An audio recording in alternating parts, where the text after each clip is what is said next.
কত আনন্দ। ডানে আমার গার্ড, বামে গার্ড, সামনে পেছনে সিকিউরিটি গার্ড। আমার পাহারাদারের অভাব নাই, টাকার অভাব নাই, গোলামের অভাব নাই। আমি নিজের হাত দিয়া খানা খাই না কেন? আমার হাতটা ময়লা হয়ে যাবে। আমারে খানা চাবিজ দিয়া আর একজনের মুখে তুইলা দেয়। কি কত বাহাদুরি! কিন্তু চক্ষু যখন বন্ধ হয়ে যাবে, হঠাৎ দেখবা গায়ের গেঞ্জিটা পর্যন্ত নিজের আপন জনেরা বেলেট দিয়া কাইটা রেখে দিবে। জামাটা খুলে দাও, গেঞ্জি খুলে রাখ, তাড়াতাড়ি বাজারে গিয়া নরমাল অল্প দামের কাফন কিনে নিয়ে আয়। কবর খনন কর, বাঁশ বাগানে বাঁশ খনন, বাঁশ কাঠ, কলা পাতা রেডি কর, গরম পানি রেডি কর। লাশটা ঘর থেকে তাড়াতাড়ি নামা, কয় বাইরে বৃষ্টি, কয় বৃষ্টি হোক, পলিথিন কাগজ দিয়ে পেঁচাইয়া বাইরে রাখ।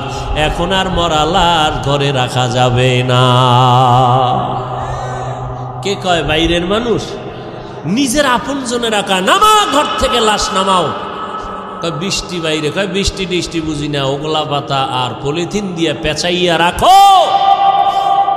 ইমাম সাহেবরে খবর দাও জানাজার জন্য। বৃষ্টি এখন কি করি? 2 দিন বৃষ্টি চলে, একটু রাইখা দেই ঘরের মধ্যে, পাহারা দাও। কয় না, যেভাবেই হোক পলিথিন উপরে দিয়া কবর খনন কর, ভেতরে কোনো রকম রাখতে পারলেই হয়। দোয়া দায়ী লাগবে না, চাপা মাটি দিয়া চইলা আয়। এখন আর এই মরা লাশের পাহারা দিতে পারবো না।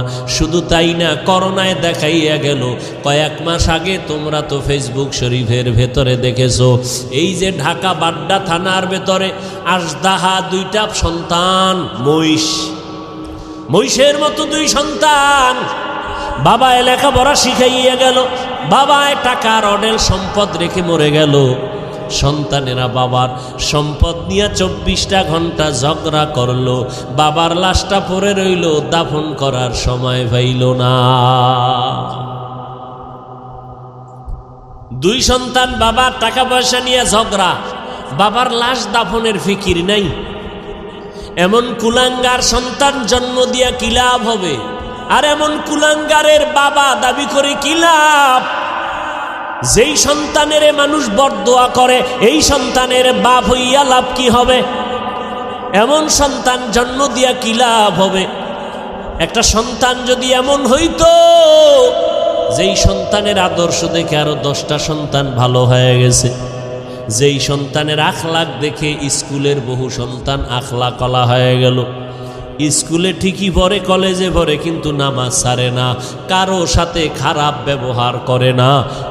এমন ছাত্র কলেজ স্কুলে আছে না নাই? যুবক দেখা হইলেই হুজুরের দেখে আগে সালাম দেয়। ওই সেদিন একটা ছেলে গেছে আপনাদের এই এলাকার, বাবা কোটি কোটি টাকার মালিক, কিন্তু আলহামদুলিল্লাহ ছেলেটা 1 ওয়াক্ত নামাজ বাদ দেয় না। কোরআন শরীফ পড়ে, স্কুল কলেজের পড়াও ঠিক রাইখা আবার আরবি লাইনের পড়াটাও পড়ে। এই সন্তান ও আজীবন স্কুল কলেজে পড়লেও তো সেলিউট দিব, ধন্যবাদ দিব, কলিজা খুইলা দোয়া আসবে, বরদোয়া আসবে না। আল্লাহ গো, এই যুবকের তুমি কবুল করে নাও। এমন একটা যুবক আমার সোনার বাংলাদেশে যদি কোনো জেলার এসপি হয়, ওই যুবকের এসপি গিরিটা চলবে, স্বর্ণের অক্ষরে ইতিহাস হয়ে থাকবে।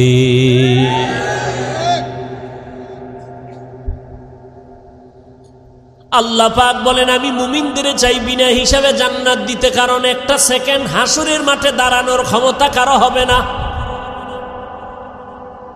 আর যারা গুণমুক্ত হইয়া তওবা নামের দরজা দিয়ে ঢুইকা কবরে যাবি রে বান্দা, কিয়ামতের ময়দানে আল্লাহ ডাকবে না, আয় সূর্যের গরম মাথায় লাগাইস না, সইতে পারবি না। আমি আল্লাহর ডাইন পার্শ্বে নূরের তৈরি আরশে আজিম, ওই আরশে আজিমের ছায়ায় গিয়া তোরা আশ্রয় নে। একটু পরে মোহাম্মদ যাবে জান্নাতের তালা খুলতে।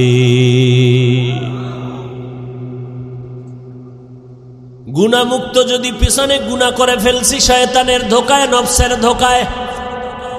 এরে যুবক, মানুষের অন্তরে অনেক শখ থাকে, শখ কি কয় আমি পার্কে যাবো, আল্লাহ কয় গেছো তো এবার ফিরে যা। মনের ভেতরে তোর শখ ছিল তুই আড্ডা দিবি নারীদের নিয়ে, দিছো এবার তওবা কর। মনের ভেতরে তোর শখ ছিল বিড়ি টানবি গাঞ্জা খাবি, খাইছো এবার তওবা কর। না হয় মহামারী তোরে এমন ভাবে আটকায় দিবে, মাকে মা বলে ডাক দেওয়ার টাইমও ভাবি না। রাতের বেলা মোবাইল চালাইয়া ঘুমাবি, সকাল বেলা মা আইসা দেখবে সন্তান জমিনে আর জিন্দা নাই। ও আল্লাহর বান্দারা, আমরা যারা টুপি পরলাম, দাড়ি রাখলাম, নামাজ পড়ি, পর্দা করি, হালাল খাই, কোরআন পড়ি, বলেন এই জমিনের মধ্যে কত বিধর্মীরা ইসলামের দুশ্মনী করে। কোরআন বন্ধ হয়ে যাক, মসজিদে তালা দেয়া হোক, মাদ্রাসা বন্ধ হয়ে যাক, ওয়াজ মাহফিল বন্ধ করে দাও, এমন চক্রান্ত নিয়ে বিধর্মীরা কাজে লিপ্ত হয়ে আছে। কেমনে মাহফিল বন্ধ করা যায়, মুসলমানের আওয়াজ বন্ধ করা যায়, মাদ্রাসা বন্ধ করা যায়, হাফেজে কোরআন বন্ধ করা যায়, মাহফিল বন্ধ করা যায়, এত দুশ্মনের মাঝেও আবার একদল তাদের সাথে গিয়া তাল মিলায়, ইসলামের ব্যানার লাগাইয়া এরা ওই মুনাফিক বেঈমানের সাথে গিয়া তাল মিলায় কয় ঠিকই আপনাদের পদক্ষেপ ঠিক আছে, এত ভালো ভালো না, তাবলিগে গিয়া লাভ নাই, তাবলিগটা বন্ধ করে দাও, চরমনাই গিয়া লাভ নাই, চরমনাই বন্ধ করে দাও, কোনো পীরের কাছে গিয়া লাভ নাই, আহলে হক পীর মাশায়েখের দরজায় তালা লাগাও, ওয়াজ মাহফিল বন্ধ করে দাও। এইরকম একদল মুনাফিক বেঈমানের সাথে তাল মিলাইয়া তাবলিগে যাইও না, চরমনাই যাইও না, দেওবন্দি কওমি মাদ্রাসায় যাইও না, ওই ওয়াজ মাহফিলে এদের সামনে বসবা না, আবু হানিফার মাযহাব অনুযায়ী চলিও না। এই রকম বলনেওয়ালা অন্তর খারাপ মানুষ আছে না নাই? আমি বলি ভাইজান আপনি কেন এগুলো বলতেছেন? ঠিক আছে আমি মূর্খ, মূর্খ হিসাবে একটা প্রশ্ন আপনাকে করি ভাইজান, আপনার কথা আমি 1 মিনিট মেনে নিলাম, চরমনাই যাব না, উজানি যাব না, বাহাদুরপুর যাব না, নানুপুর যাব না, আহলে হক কোনো পীরের কাছে যাব না, দেওবন্দে যাব না, কওমি মাদ্রাসায় যাব না, তাবলিগে যাব না। খবরদার, আপনার কথা 1 মিনিটের জন্য মেনে নিলাম, এইবার আমার মূর্খ হিসাবে আপনার কাছে দাবি, বলেন এই এই এই এই ঠিকানায় যাব না, তাহলে আমার তো আল্লাহ দরকার, আমার তো নবী দরকার, আমার তো মোনাজাতে কান্না দরকার, আমি গুনাহ থেকে মুক্ত হওয়া দরকার, আমি তো আমার হাতটাকে পবিত্র বানানো দরকার, আমি তো সুন্নাতওয়ালা পোশাক পরা দরকার।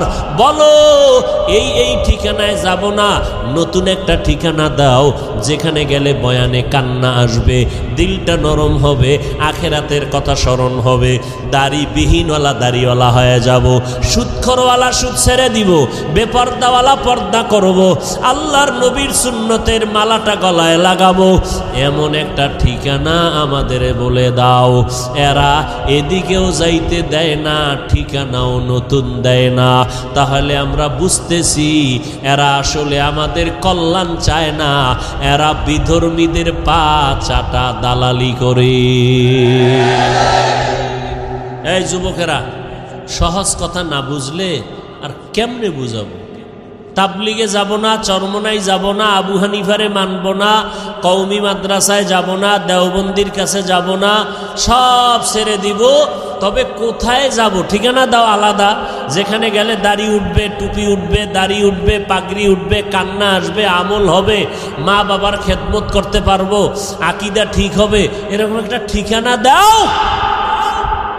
ঠিকানাও দেয় না, ঠিকানাও। আর এরকম ঠিকানা আমরা তো দেখিও না, যে চরমনাই, তাবলিগ, দেওবন্দি, কওমি, উজানি, বাহাদুরপুর, নানুপুর, হক্কানি পীর মাশায়েখ ছাড়া ভণ্ড যেটি আছে এদের কাছে গেলে যে দাড়ি উঠবে, কান্না আসবে, এরকম একটা জায়গাও বাংলাদেশে আমি দেখি না। বরং তাবলিগে আসিল, একটু আমল টামল করছে, ঠিকানা হারাইয়া উল্টা পাল্টা দৌড়াইয়া কয় তাবলিগ করা শিরিক। দাড়ি ছোড়ো কেন? কয় মওদুদি সাহেবের ফতুয়ায় আসি, এখন মদিনার ফতুয়ায় নাই। কি আমল টামল সাইরে দিস, আগে একটু নফল টফল পড়তাম। না না না, নফল নাই। আরে নফল পড়ব মেয়া, আমগো হুজুরে কইছে বিতির নামাজও লাগে না। ব্যাস, অমুকে কাফের, অমুকে মুশরিক। আরে বাপরে বাপ, এটা কাফেরের কন্ট্রাক্টারই লইছে, আছে না নাই? কাফের কইতে জিব্বায় মোটেও বেরেক নাই। এগুলো কেন? আল্লাহর ভয় অন্তরে না থাকলে এগুলো হয়। আরে আমরা আমগো বিপরীত লাইনে যারা আমগো খালি গালি দেয় মোহাব্বতে বিসমিল্লাহ সারা, পাঁচকল্লি ছিঁড়ে ফেলে দাও, এটা মুসলমানের টুপি না। এইভাবে বলার পরেও আমরা কখনোই অশালীন কথা বলি নাই, বলছি। অথচ আমাদের বড় বড় বড় বড় ব্যক্তি যারা বুজুর্গ, এদের নাম নিয়ে নিয়ে আহা কি বলবো, আল্লাহ হেদায়াত দান করুন। সব ভেজাল থেকে মুক্ত হওয়ার একটাই মাত্র পথ। কি পথ? গেছে, ভুলে গেছে। কি? তওবা করে আবার তওবা ভাঙ্গিলাম,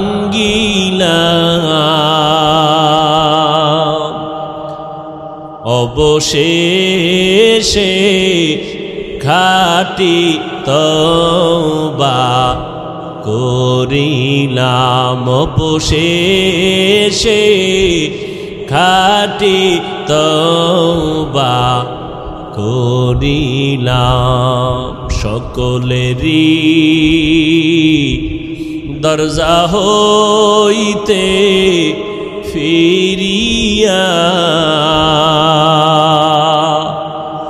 আপনারও দরজায় রইলাম পড়িয়া।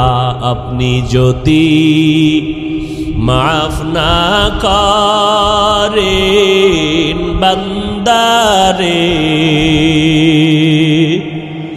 বলে না আপনার বান্দা যাবে কার দ্বারে। আল্লাহ বলেন, বান্দা তওবা ভঙ্গ করেছ, আবার কর, আবার কর, আবার কর। কারণ আমি তওবাকারীকে কেমন ভালোবাসি জানো নি রে বান্দা? আমি আল্লাহ তওবা করনেওয়ালারে এত মোহাব্বত করি, গুনাহ করাটা এত মারাত্মক না, তওবা না করাটা যেমন মারাত্মক। আমি আল্লাহ পাক তওবার দরজা খুলে ডাকতে থাকি, ও বান্দা কি পরিমাণ গুনাহ করছো, আয় ক্ষমা চা, পাহাড় পরিমাণ এখনই মাফ করে দিব। কারণ এটা আমার স্পেশাল পাওয়ার। আমি আল্লাহ তোরে এতটাই মোহাব্বত করি, তওবা করবি। আমি আল্লাহর মোহাব্বত নিয়া জাহান্নামের ভয়, 2 ফোঁটা চোখের পানি ছেড়ে যদি তওবা করো, চোখের পানিটা গালের নিচে যাওয়ার আগে সব গুনাহগুলো মাফ করে দিব। ও আল্লাহর বান্দা, যুবক ভাইরা, বৃদ্ধ বাবাজিরা, পর্দার আড়ালের মা বোনেরা, আজ আমরা টুপি মাথায় দিলাম, আল্লাহকে দেখি নাই, নবীরে দেখি নাই, কোরআন পড়ে দেখলাম, হাদিস পড়ে দেখলাম, আজও পর্যন্ত কোরআনের একটা ভুল কেউ বের করতে পারে নাই, পারলনি। বরং বহু বেঈমান কোরআনের ভুল বের করতে গিয়া নিজেরা কালেমা পড়ে মুসলমান হয়ে গেল। ও যুবক আল্লাহর গোলাম, আজকে চোখের সামনে তাকাইয়া যদি দেখো, আমরা নবীর তরিকা মতো চলতে গিয়া না খাইয়া কেউ মরে যাই নাই। এত মহামারী করোনা গেল, কতজনার চাকরি নাই, কতজনার ব্যবসা নাই, কিন্তু কোনো কোরআনওয়ালা না খাইয়া মরে না। কাদেরে কুদরতু দারি বার কামাল, আন্তা রব্বি আন্তা হাসবি জুল জালাল, তুহি কাদের জলিলুল্লাহ জাহাদার, বহর হালে তুহি মেরা নেগাহদার। আল্লাহ পাক রব্বুল আলামিন বলেন, এই কোরআনে কোনো ভুল নাই, চ্যালেঞ্জ দিয়ে দিলাম। ও যুবক, আজকে তুমি মনে মনে ভাবতেছো টুপি মাথায় দিলে মাথা গরম, দাড়ি লম্বা করলে যৌবনের ভাব চলে যাবে। ও আল্লাহর গোলাম, এত চিন্তা তো আমগো মাথায় ছিল। টুপি মাথায় দিলে মনে হয় স্বাধীনতা থাকবে না, না খাইয়া মরব না। ও যুবক ভাই, আপনারা যারা নামাজ পড়েন না, দাড়ি রাখেন না, পর্দা করেন না, হালাল খান না, নবীর তরিকা মানেন না, আপনারাও 3 বেলা খান, আমরা কোরআনওয়ালারাও 3 বেলা খাই, নাকি না খাইয়া থাকি? আপনারাও ঘুমান, আমরাও ঘুমাই, আপনারাও ব্যবসা করেন, আমরাও ব্যবসা করি, আপনারাও চাকরি করেন, আমরাও চাকরি করি, আপনারাও দেশ বিদেশ সফর করেন, আমরাও। তাহলে আমরা টুপি আর দাড়ির কারণে ঠগলাম কই? হ্যাঁ, বরং সম্মান তো আলহামদুলিল্লাহ 1000 কোটি গুণ আপনাদের তুলনায় কোরআনওয়ালাদের বেশি না কম? চেয়ারম্যান সাহেব দেখলেই সালামু আলাইকুম হুজুর দোয়া করবেন। নির্বাচনের আগে ইমাম খতিব সাহেবের কাছে গিয়া কয় হুজুর দোয়া করবেন, নির্বাচনে দাঁড়াইলাম। এমপি সাহেব দেখা হইলে দোয়া করবেন, সালামু আলাইকুম। মন্ত্রী মহোদয় দেখা হলে হুজুর দোয়া করবেন। এইভাবে অসুস্থ রোগী হসপিটালে কান্না করে, সন্তানেরা দৌড়ায় হুজুর দোয়া করবেন, 1 খতম কোরআন পড়েন। ও আল্লাহর বান্দারা, আজকে ধুলা দিয়া চোখের মধ্যে বাজে কথা বলে, হুজুরেরা ভিক্ষা করে খায়। খোদার কসম, হুজুরেরা ভিক্ষা করে খায় না, বরং মানুষের অন্তরে আল্লাহ এই পরিমাণ মোহাব্বত বাড়ায় দিলেন, মানুষগুলো কলিজা দিয়া হুজুরদের মোহাব্বত করে। একটা গাছে ভালো ফল হয়, কয় বড় ফলটা হুজুরের দিয়া দিমু, ইমাম সাহেবরে দিয়া দিমু। ভালো খানার আয়োজন করে, বলে ইমাম সাহেবরে দাওয়াত দাও, হুজুরের টাকা দাও, হাদিয়া দাও। এই হুজুরের প্রতি মায়া মোহাব্বত অন্তরে বাড়াইলেন কে? হুজুরেরা কাউকে বলে না আমারে 5 টাকা দাও, 10 টাকা দাও, না খাইয়া মরে গেলাম, না, বরং আল্লাহর কাছে দোয়া করে। আর আল্লাহর বান্দারা টাকা নিয়ে মাদ্রাসায় গিয়ে কয় হুজুর 10টা এতিম ছেলেরে 1 বেলা খানা খাওয়াইতে চাই, কি লাগবে? এই লাগবে বলে দিয়া দিলাম। আমার আম্মা জান অসুস্থ, একটু দোয়া করবেন। সম্মান তো দুনিয়ার লাইনেও কম নাই। এত দুশ্মনের মাঝে কোরআনওয়ালা টুপিওয়ালারা যদি এত সম্মান পায়, আখেরাতের ময়দানে একক ক্ষমতা থাকবে আমার আল্লাহর। ও বান্দা বলো, সেই দিন কোরআনওয়ালার সম্মান কেমন হবে? এগুলো বুঝানোর কোনো ভাষা নাই। এরে নবীর উম্মত, এ কোরআনওয়ালার দাম কত? জীবনে মাদ্রাসায় পড়ে নাই, তাবলীগের সময় লাগাইছে। এসপি সাহেব এখন তার মর্যাদা বেড়ে গেল, মন্ত্রী মহোদয় নামাজ পড়ে, দাড়ি রাখলো, কি ব্যাপার? কয় কোরআনওয়ালাদের সোহবত লাগাইছি, মন্ত্রী মহোদয়ের দাম বেড়ে গেল, মানুষ সম্মান করে, সবাই শ্রদ্ধা ভক্তি করে, মরিয়া গেল সবাই তার জন্য দোয়া করে। এরে নবীর উম্মতের দল, স্কুলের মধ্যে যেই ছাত্রগুলো নামাজ পড়ে, 2-1টা অন্তর খারাপ বলা ব্যতীত সবাই দোয়া করে। যেই সমস্ত ছেলেমেয়েরা আড্ডা দেয়, কি দেয়? আড্ডা দেয়, গান বাজনা করে। যেই ছেলেটা ক্লাসের মধ্যে একটু পর্দা, একটু নামাজ, এদিকে মাইল বেশি, এ মেয়েরাও কয় খবরদার এই ভাইরে ডিস্টার্ব করিস না, ও তো আমগো আড্ডা আইতে চায় না, ওর কায়দায় থাকতে দে। কথা ঠিক নেই? আল্লাহ পাক দেখায় দিলেন, রে গোলাম একটু নজর করে দেখো, তোমরা টুপিদারি রাখবা না কেন? বলো কেন? কি সমস্যাটা কোথায়? ব্যবসা চলে যাবে। কই, টুপিদারিওয়ালারাও তো কোটি টাকার মালিক, ব্যবসা করে। তুমি কেন বলবা টুপিদারি রাখলে নবীর তরিকায় চললে পারি না? স্বাধীনতা কই? নবীর তরিকাওয়ালাদের তো স্বাধীনতা নষ্ট নাই, যেখানে সেখানে বেড়াইতে যায়, সফর করতেছে, কোনো দিক থেকে তো পেছনে নাই। তুমি কেন নবীর তরিকা মতো চুলটা রাখবা না, দাড়িটা রাখবা না, পর্দা করবা না? এবার আসো আর একটা লাইনে তাকাও। তোমার আমার মতো যুবক র্যাব, আর্মি, পুলিশ, বিডিআরের চাকরি করে, দাড়িওয়ালা নামাজি আছে না নাই? বিবেকটাকে জিজ্ঞেস করো, বাবা তুমি কেন পারবা না? তোমার আমার মতো যুবক রাস্তায় গাড়ি চালায়, দাড়িওয়ালা নামাজি ড্রাইভারের অভাব নাই। আজান হয়ে গেল, গাড়িটা ব্রেক কইরা মসজিদে দাঁড়ায় গেল, মুক্তাদ সব ড্রাইভার, হেল্পার, কন্ট্রাক্টর, যাত্রীরা পর্যন্ত নামাজ আদায় করে মসজিদে। হাইওয়ে রোডে ঘুরলে দেখবা, যাইবার সময় দেখবা নামাজের টাইমে গাড়ি রাস্তায় দাঁড়ানো, লাইন দিয়া দাঁড়ায় গেছে, সব যাত্রীরা নামাজে, ড্রাইভার নামাজে চলে গেল। এরে নবীর উম্মতের দল, তোমার আমার মতো যুবক দেখো, ময়দানে কৃষিকাজ করে, দোকানে কর্মচারী, নামাজদারিওয়ালার অভাব নাই, এক বেলার নামাজও বাদ দেয় না। রিক্সা চালায় বান্দা, কোমরে গামছা বান্দিয়া এত কষ্ট করে, এক বেলার নামাজও বাদ দেয় না। না খাইয়া থাকবে, তারপরও কোনোদিন হারাম খাবে না, সুদ খাবে না, লোন উঠাবে না। ও আল্লাহর বান্দা, তারা যদি পারে তোমরা কেন পারবা না? বাহাদুরি বাহাদুরি ভাব, মনে মনে ভাবতেছো হুজুরেরা তো আসলে ফকির, এরা তো গরিব। আসলে না, আমরা গরিব না, কারো কাছে ভিক্ষা করে আমরা চলি না। তুমি যদি একটু জ্ঞান খাটাইয়া তদন্ত করো, তোমার বাবার যে এত টাকা পায় কই, তুমি যদি তদন্ত করে দেখবা, হয়তো তোমার বাবায় জাকাতটা ঠিক মতো দেয় না, তোমার বাবায় হালাল হারাম মিশ্রিত কইরা ব্যবসা করে, তোমার বাবায় জুলুম কইরা কইরা টাকা পয়সা নেয়, অথবা সরকারের টাকা চুরি কইরা এরপরে নিজের পুঁজি বাড়ায়। ও বাবা, দেখবা তোমার বাবার থেকে ডাকাত আর কেউ নাই। হুজুরেরা চোর না, ডাকাত না, বরং তুমি খোঁজ নিয়ে দেখো হালাল ভাবে ব্যবসা কয়জনে করে, হালাল ভাবে চাকরি করিয়া কে কয়তলা বিল্ডিং করেছে, একটু নজর করে দেখো। কোনো হুজুরকে তোমরা ছোট মনে করিও না। আসলে এগুলো ছোট মনে কইরা কি বুঝায়, তোরা হুজুর হবি না, এটা বুঝানোর জন্য একটা চাপা দিল। হুজুরদের উপরে দোষ চাপাইয়া চায় আমার যুবক সমাজ যেন হুজুর না হয়।